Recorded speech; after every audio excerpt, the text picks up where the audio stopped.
¿Qué tal? Muy buenas noches, bienvenidos a Va en Serio. Gracias por corresponder con su amabilidad de aceptar esta emisión en sus hogares.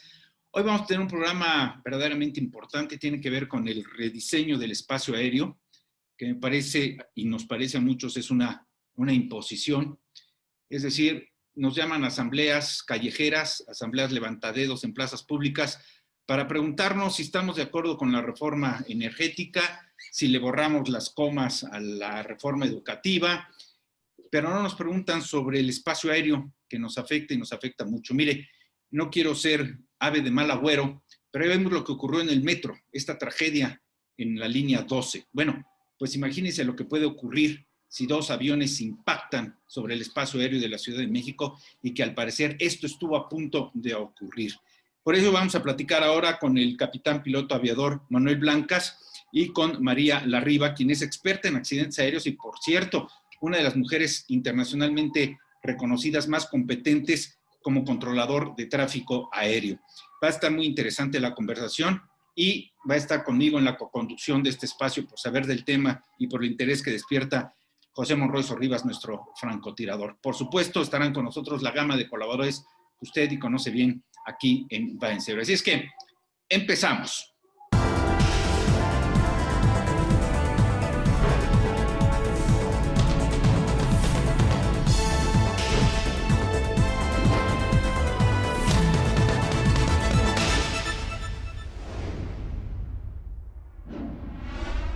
Bien, pues me da mucho gusto hoy en la noche recibir aquí en la emisión de Va en Serio en Canal 34 a nuestros invitados. Perdón, Pepe, primero empiezo con los invitados por cortesía y primero las damas.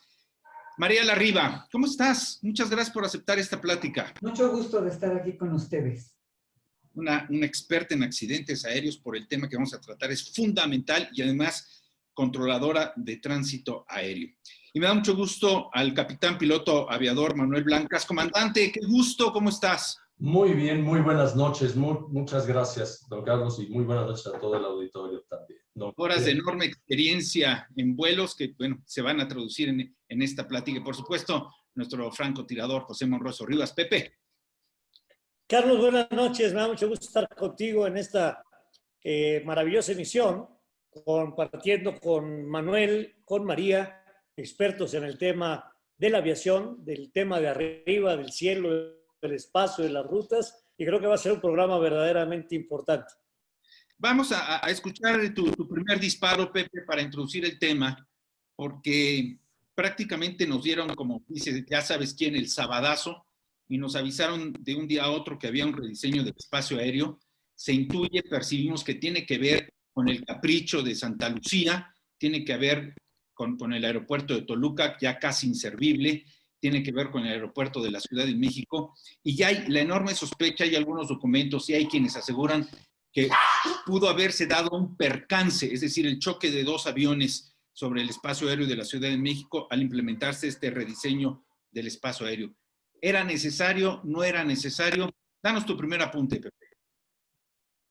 Muchas gracias, Carlos. Bueno, lo primero es que ha sido del dominio público, de Juan, de Pedro, de Margarita, de Juan Banquetas, de tú, mío, el que de repente la gente que vivimos en el sur empezamos a notar algo raro. Lo primero es que las aeronaves pasaban por un área donde antes no pasaba.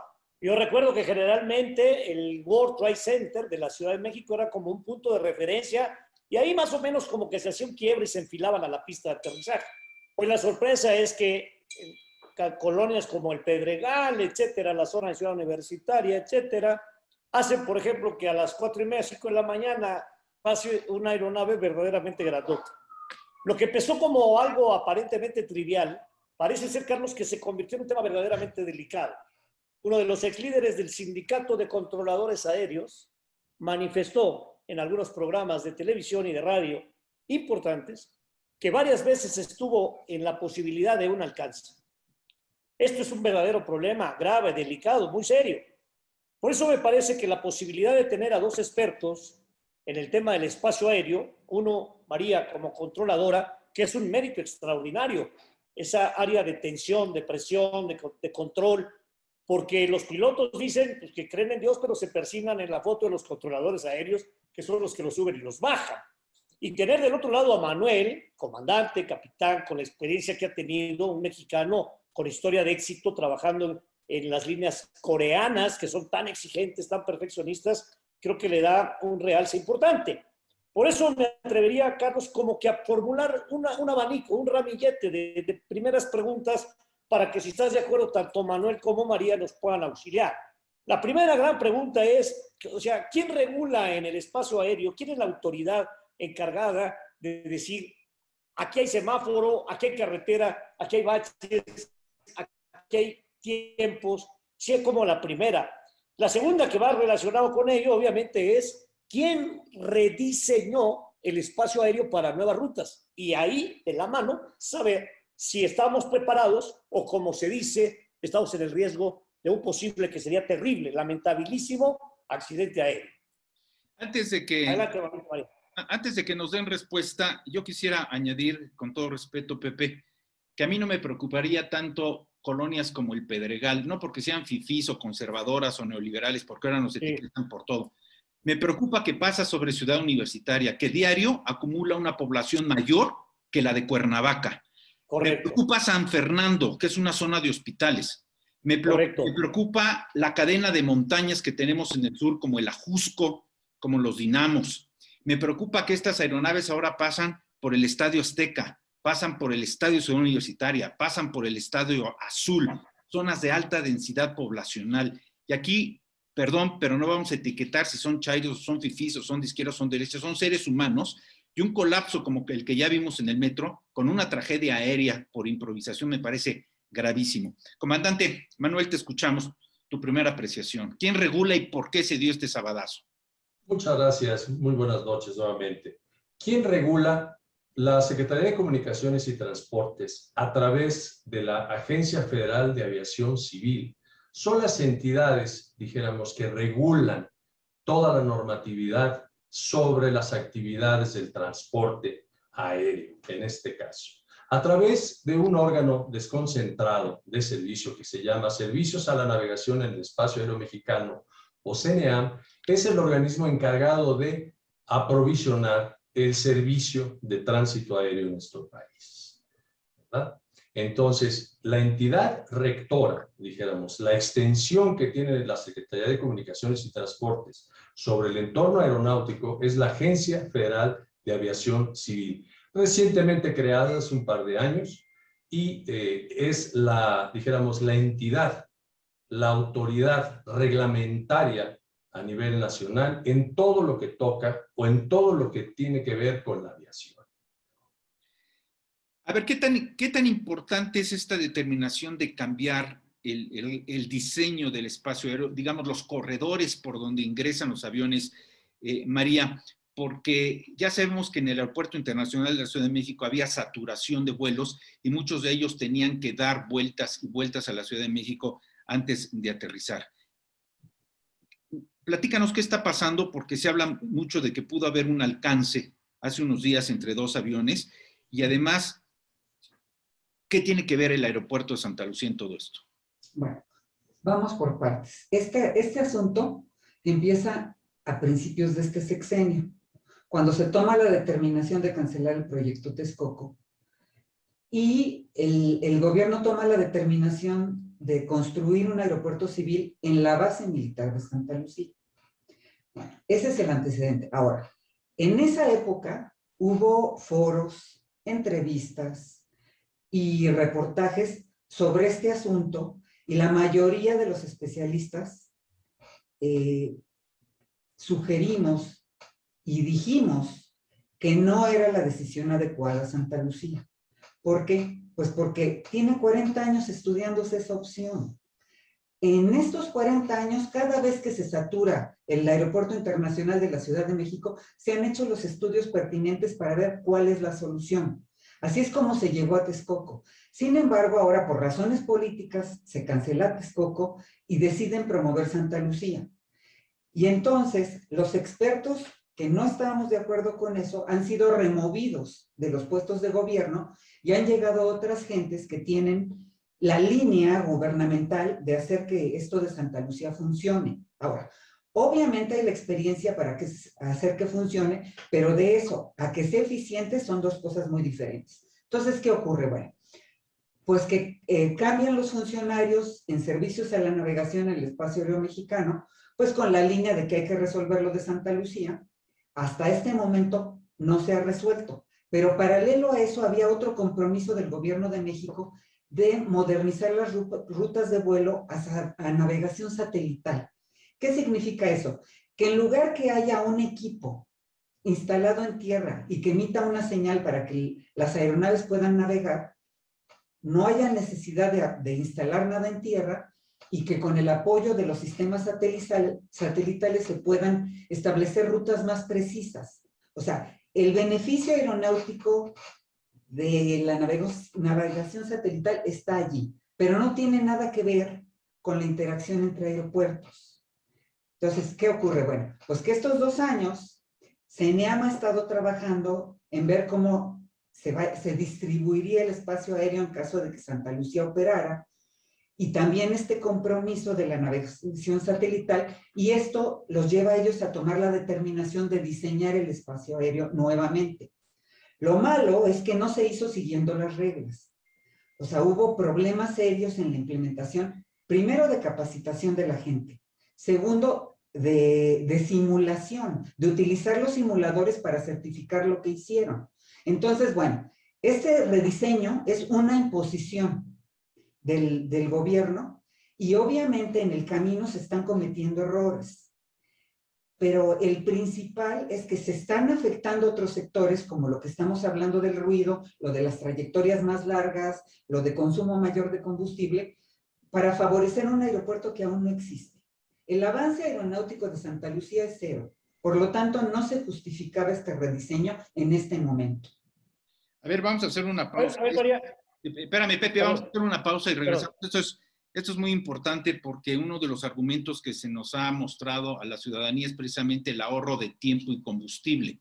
Sin embargo, nosotros así al azar estuvimos con algunas aplicaciones buscando las rutas aéreas de algunos aviones y hemos visto, por ejemplo, un avión de American Airlines que sale del aeropuerto y tiene que irse atrás del Ajusco, regresar por Texcoco, salir por Puebla para dar la vuelta y buscar el Golfo de México, cuando la misma aplicación te diseña que la ruta era salir directamente hacia Veracruz. Entonces yo no sé dónde está el ahorro y demás. Vamos a hacer una pausa y regresamos. Eso está muy interesante porque yo quiero saber cómo va a funcionar un aeropuerto privado comercial, estoy hablando de Santa Lucía, junto a una base militar de seguridad nacional. Esto va en serio. Regresamos.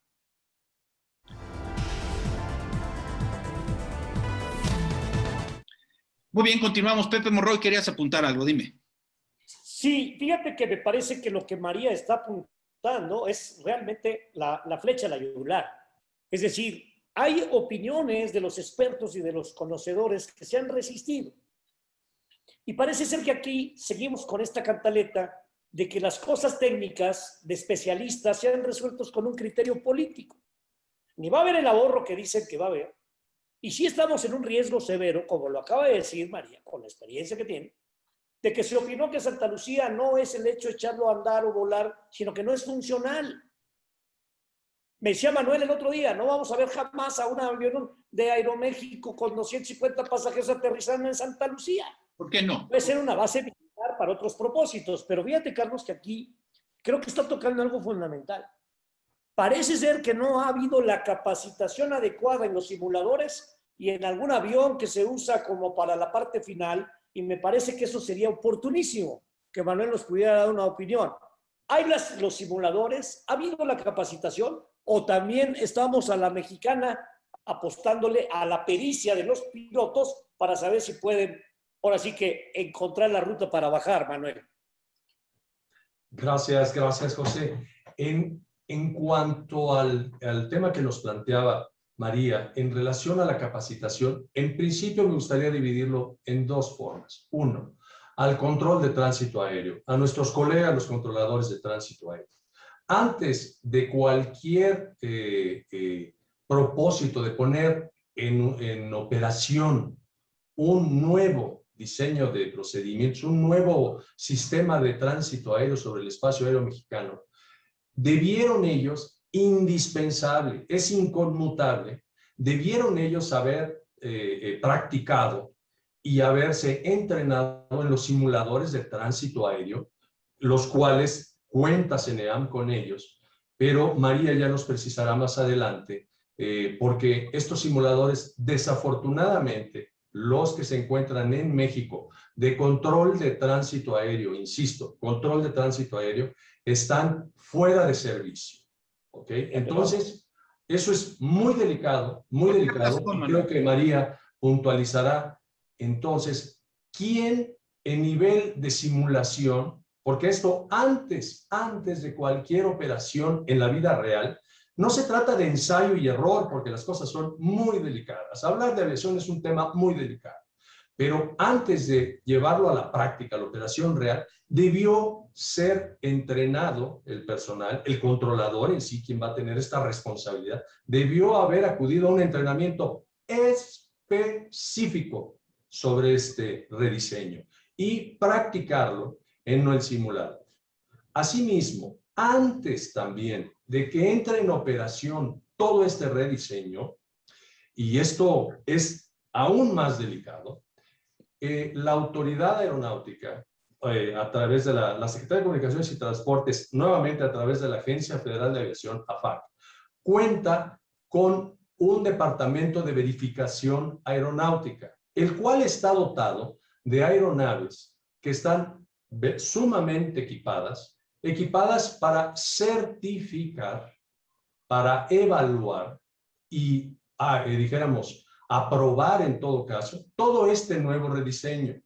Estas aeronaves tienen la cualidad de simular, en primero, distintas dijéramos, condiciones operacionales que pudieran tener la variedad de flotas aéreas que pueden operar esos procedimientos o el área terminal en cuestión. Desafortunadamente, estas aeronaves están fuera de servicio desde hace aproximadamente, pues poco más de 2 años y medio, 3 años, por razones distintas. Desde luego, la aeronave como tal, como máquina, requiere un mantenimiento que es programático y continuo. Pero más aún aeronaves de este nivel, aeronaves verificadoras, el sistema que tienen instalado a bordo requiere de calibraciones, de pruebas, de mantenimiento constante. Desafortunadamente esas aeronaves se encuentran fuera de servicio. Pero finalmente, ¿qué nos lleva a esto? Hablar de los simuladores de control de tránsito aéreo y hablar de los aviones verificadores, que, vuelvo a decirlo, antes de poner en operación un nuevo sistema, un nuevo rediseño de procedimientos del área terminal, debieron haberse practicado y debieron haberse probado en tanto simuladores como en este avión verificador. Adicionalmente, las aerolíneas, los usuarios, los operadores. Ejemplo, cualquiera de las aerolíneas, la principal línea troncal de nuestro país, por ejemplo, ellos tienen tipos de aeronaves, Boeing 787 Series 8, Series 9, Boeing 737 Series 800, 900, y tienen también diversas series de aviones Embraer.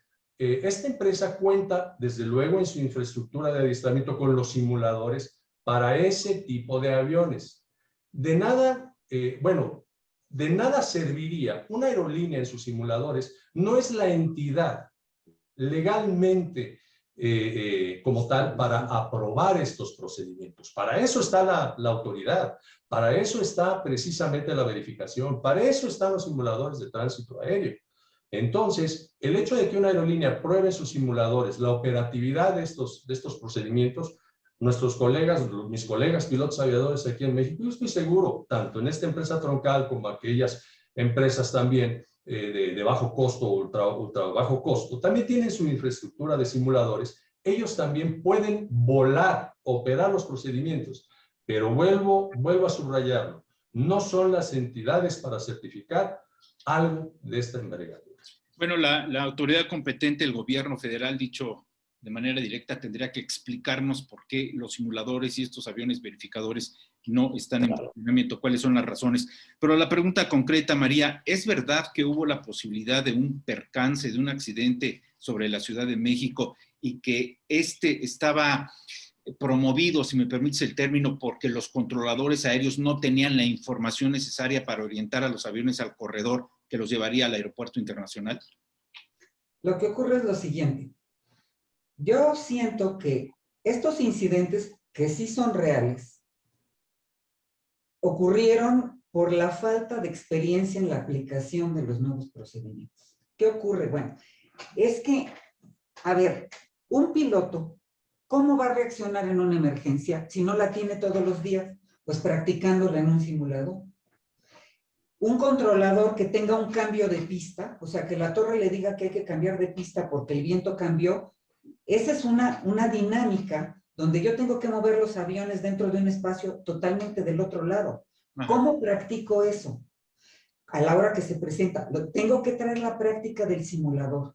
Entonces, a mí me parece que los incidentes que ha habido a partir de la implementación de este rediseño son por falta de capacitación de los controladores, seguramente también errores de diseño, y es que aquí tenemos un problema muy fuerte. El CENEAM está diseñando cosas que no le corresponden. Todo este diseño, toda esta reestructuración, tenía que haberla comandado la autoridad aeronáutica, pero nuestra autoridad aeronáutica no tiene personal para esa función. Entonces están depositando su confianza como autoridad en el CENEAM, y esa no es la manera de hacer las cosas. Y por otro lado, el rediseño pues obedece a tratar de reestructurar en base a un aeropuerto que todavía no tenemos. Ahora, vamos a otra parte.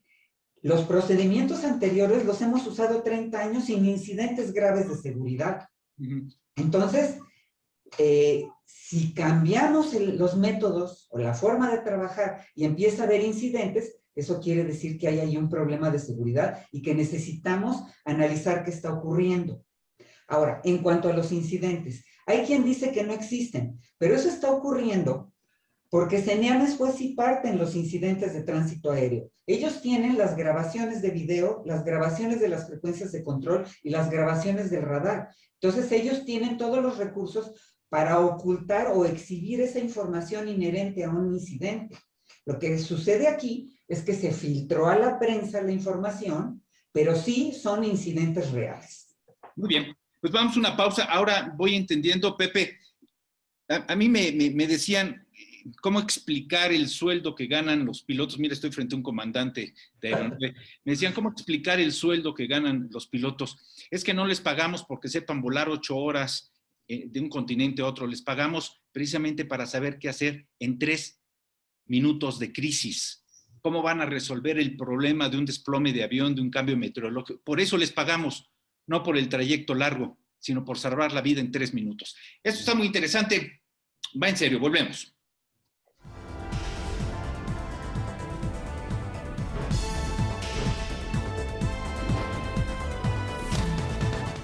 Bien, regresamos a este tercer bloque aquí en Va en serio. Y si me permiten, y el tiempo me lo concede comandante Blancas y también María Larriba, vamos a prolongarlo a un segundo programa porque hay muchas dudas, hay muchas sospechas, hay muchas inquietudes y ya las vamos a ir desarrollando. Así es que si me permiten, concluimos este bloque y nos vamos para un segundo programa. A ver, tenemos muchos pendientes en el tintero. Uno de ellos hablábamos de la posibilidad de los accidentes o de los incidentes.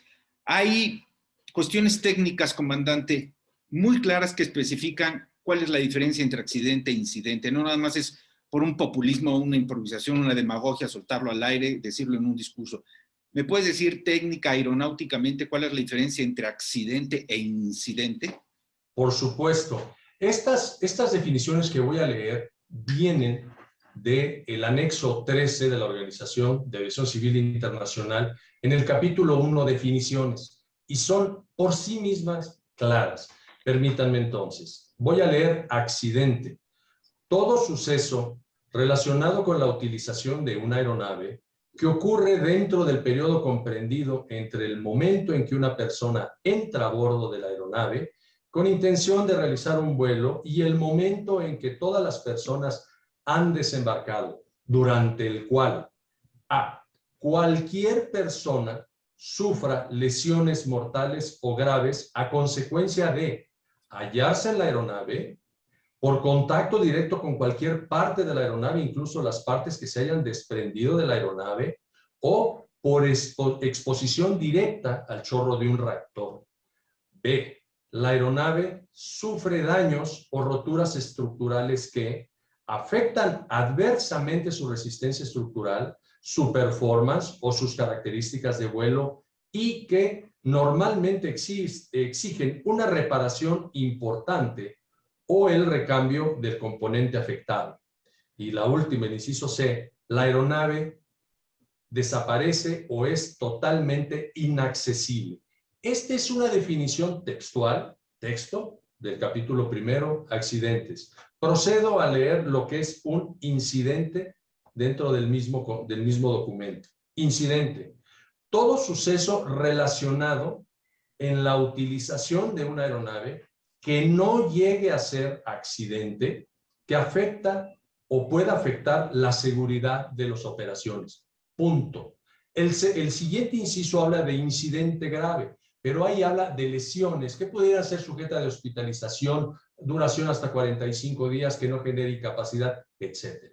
Pero esas son las dos diferencias entre accidentes e incidente. Pepe Monroy. Bueno, bien, yo creo que con esto que acaba de decir el comandante, la verdad es que, dicho con todo respeto a la jefa de gobierno, una aberración más. Eso no fue un accidente terrible el del metro. Pero bueno, volviendo al tema de arriba, a mí me llama mucho la atención, Carlos, y yo creo que hay que aprovechar. Cuando tú vas en el avión comercial y de repente empiezas a escuchar ciertos ruidos o cierta turbulencia y bueno, de repente oyes la voz de tu capitán, habla su capitán fulano de tal y les queremos decir que estamos pasando por una zona de turbulencia, pero todo está bajo control, etcétera, etcétera, etcétera. Yo quiero aprovechar la presencia de Manuel y de María y en relación prácticamente con el tema de Santa Lucía. Es decir, la experiencia de alguien que trae en su mano el control de una aeronave y la experiencia de María que tiene la torre de control. ¿Qué puede pasar si se sigue con la necedad de que Santa Lucía sea una alternativa que ya sabemos que no es? El riesgo de un accidente verdaderamente catastrófico, la habilidad de los controladores aéreos de ver cómo le hacen, o de plano esto tiene incluso una prohibición internacional de la organización de pilotos que dicen ahí no te permitimos bajar. A mí me gustaría, Carlos, englobar un poco esto relacionado particularmente con Santa Lucía. María, si nos haces favor. Bueno, lo que pasa es que aquí estamos mezclando varios temas, ¿no? Vamos a ver, todo el mundo dice, pero ¿por qué si en Nueva York hay 3 aeropuertos que conviven perfectamente, aquí no podemos tener Toluca, Santa Lucía y el ICM? La respuesta es sumamente sencilla. Aquí tenemos 2 enemigos a vencer que no podemos mover. Uno es la elevación y otro es la orografía. ¿Cuál es el efecto? Bueno, el efecto de la elevación es que los aviones son mucho menos eficientes a mayor altitud. Entonces, empezamos a tener una serie de consideraciones diferentes para las velocidades de aproximación, para el diseño de procedimientos. Esa es una parte. Y la otra parte es que el Valle de México está todo rodeado de montañas. Entonces, el único espacio aéreo eficiente para la organización del tráfico aéreo es el norte. De hecho, con el ICM solamente saturado, se necesitan 60 o 70 millas para organizar el tráfico aéreo solo del ICM. Y queremos que en medio de esa bola de aviones que van a aterrizar en este aeropuerto, poner otro aeropuerto. Entonces, estamos hablando de una situación donde no hay compatibilidad de espacio aéreo de Santa Lucía y el ICM, porque no hay espacio suficiente para mover al tráfico. Y la orografía nos limita no solo la falta de espacio, sino una serie de condiciones meteorológicas y de vuelo que se provocan por volar en un área montañosa. ¿Qué tan cierto es que el aeropuerto de Santa Lucía es inoperable porque hay un cerro muy cerca que impediría maniobras aéreas? Bueno, ese es uno de los inconvenientes. Eso es lo que la gente ve. Lo que yo le puedo decir es que a la hora que se hagan unas pistas allí, que no existen todavía, la única que está es la que ya tenía la base militar, Bueno, la que se a la hora que reinauguró. ellos- ajá, a la hora que ellos hagan otras pistas y haya necesidad de hacer procedimientos de salida y procedimientos de llegada, esos procedimientos van a interferir con los de la ICM. Ese es el problema, que si nos imponen ese aeropuerto ahí, lo vamos a manejar con seguridad, pero va a haber muchas demoras para todos. ¿Por qué? Porque no hay espacio aéreo suficiente para mover los dos aeropuertos a la máxima capacidad.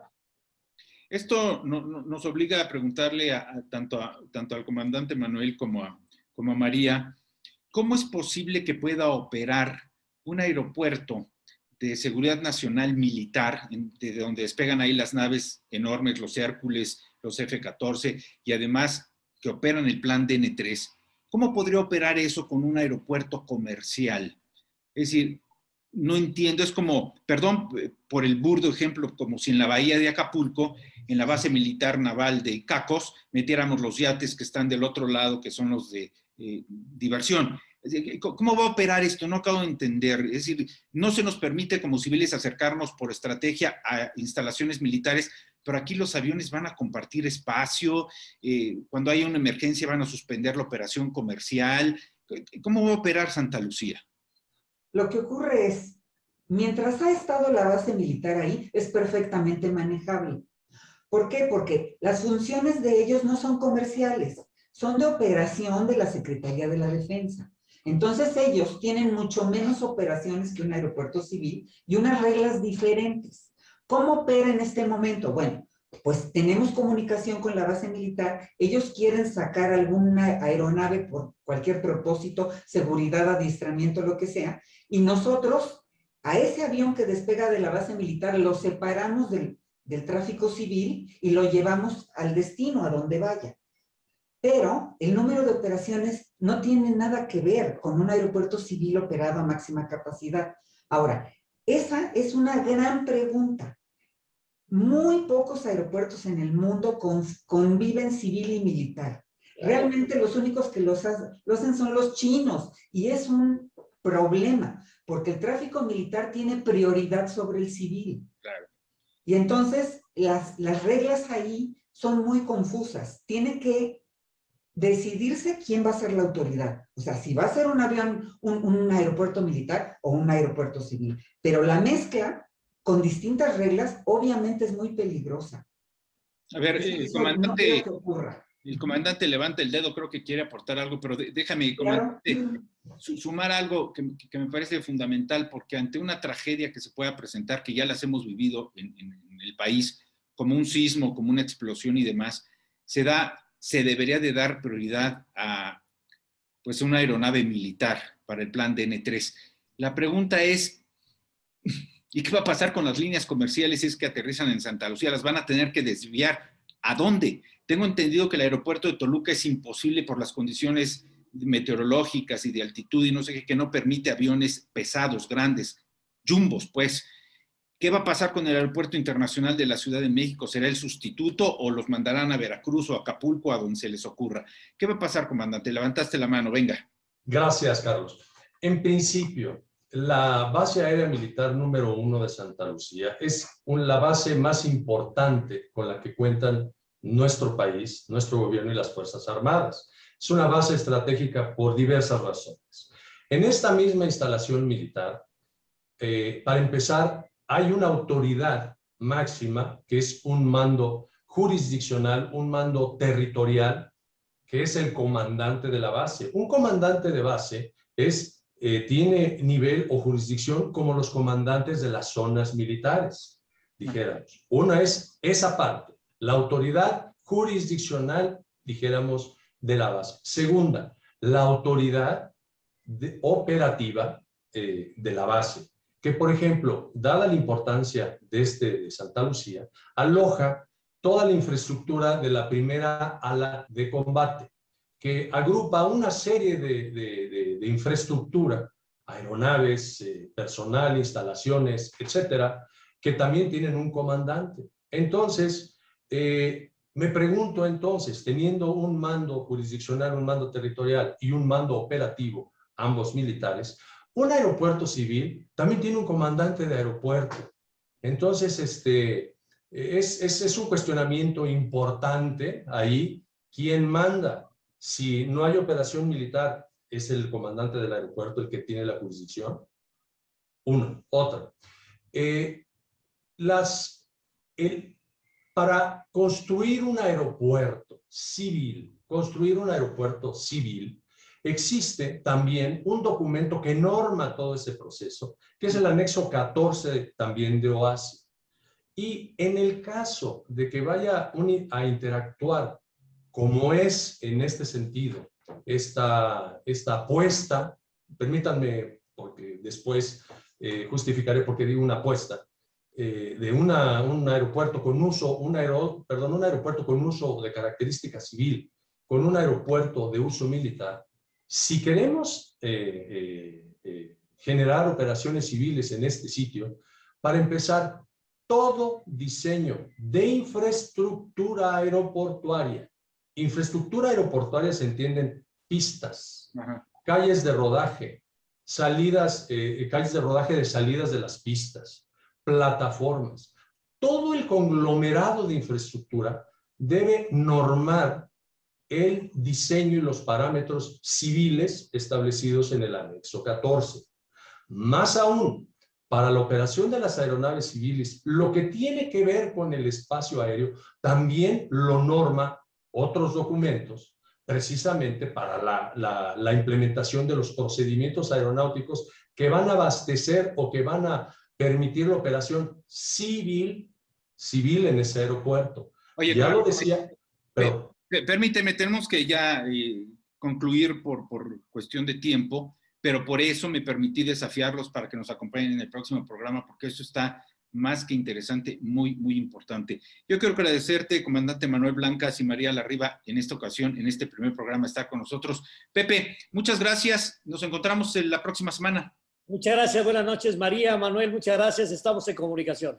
Muy buenas noches, Pepe. Vamos a una pausa, regresamos. Esto va en serio con la gama de comentaristas. Volvemos. Bien, pues muchas gracias al comandante Blancas y a María Larriba. Qué impresionantes las declaraciones que nos acaban de ofertar, el rediseño del espacio aéreo.